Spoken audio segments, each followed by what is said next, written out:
మరిన్ని రాష్ట్ర వార్తలు వేగంగా సంక్షిప్తంగా చూద్దాం.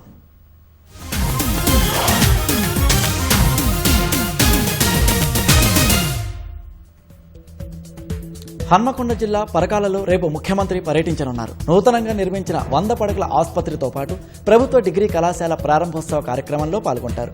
ఈ నేపథ్యంలో జిల్లా కలెక్టర్ అధికారులతో కలిసి ఏర్పాట్లు పరిశీలించారు.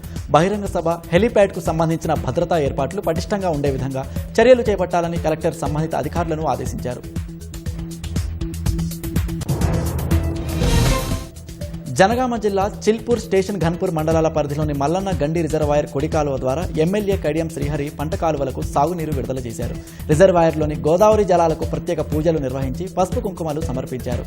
స్వయంగా కుడి కాలువ గేట్లు లేపి నీటిని విడుదల చేశారు.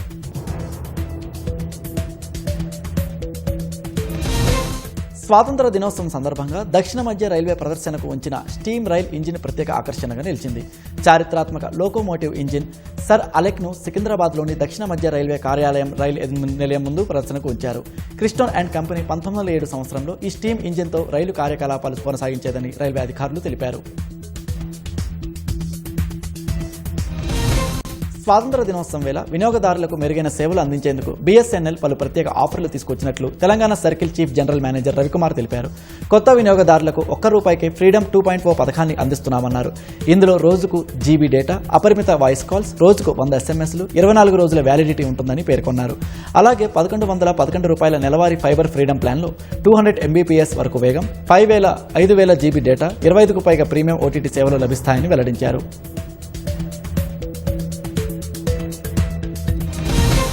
ఆదిలాబాద్ శివారులోని 44వ జాతీయ రహదారికి ఆనుకొని 58 కోట్లతో నిర్మించిన ఐటీ టవర్ అన్ని హంగులతో ప్రారంభానికి ముస్తాబైంది.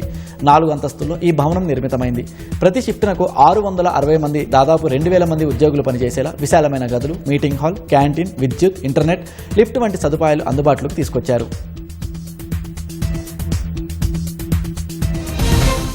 కామారెడ్డి జిల్లా మహమ్మద్ నగర్ మండలంలోని సింగీతం గ్రామ శివారులోని వాగుపై వంతెన నిర్మాణానికి గతంలో 480 కోట్లతో శంకుస్థాపన చేశారు. అసంపూర్తి పనులతో వంతెన పూర్తి కాకపోవడంతో గ్రామస్తులు తీవ్ర ఇబ్బందులు ఎదుర్కొంటున్నారు. వంతెన అవతల వైపు ఉన్న 800 ఎకరాల వ్యవసాయ భూమిని సాగు చేసుకోవాలంటే పడవలు, తెప్పల ద్వారా ప్రయాణించాల్సి వస్తుందంటూ రైతులు ఆవేదన వ్యక్తం చేస్తున్నారు.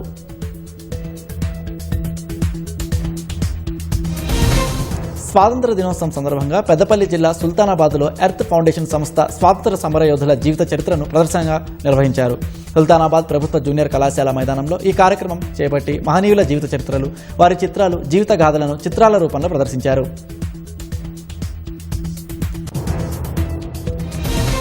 భూ సమస్యల పరిష్కారమే ధ్యేయంగా ప్రభుత్వం భూముల రీసర్వే కార్యక్రమాన్ని చేపట్టిందని మహబూబాబాద్ జిల్లా కలెక్టర్ పేర్కొన్నారు.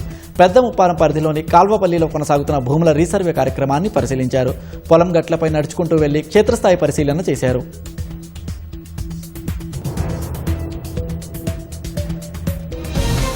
జాతీయ విద్యా విధానాన్ని వచ్చే విద్యా సంవత్సరంలో అమలు చేయడానికి రాష్ట్రం చేస్తున్న ప్రయత్నానికి ప్రైవేటు జూనియర్ కళాశాలల యాజమాన్య సంఘం మద్దతు తెలిపింది. హైదరాబాద్ లింగంపల్లిలో ప్రైవేట్ జూనియర్ కళాశాల యాజమాన్యాల అసోసియేషన్ సర్వసభ్య సమావేశం జరిగింది. ప్రభుత్వం విద్యా వ్యవస్థను పటిష్టం చేయడానికి చేస్తున్న కృషికి తమ సంపూర్ణ మద్దతు అందిస్తామని పేర్కొంది. జల్సాల కోసం బైక్ దొంగతనాలను వృత్తిగా మార్చుకుని వరుస చోరీలకు పాల్పడుతున్న అంతర్రాష్ట్ర ముఠాను వనపర్తి జిల్లా పెబ్బేరు పోలీసులు చాకచక్యంగా పట్టుకున్నారు. 4 నిందితులను అరెస్ట్ చేసి వారి నుంచి చోరీకి సంబంధించిన కీలక వివరాలను పోలీసులు రాబట్టారు. నిందితులు చోరీ చేసిన 18 బైకుల విలువ సుమారు 12.5 లక్షలు ఉంటుందని పోలీసులు తెలిపారు.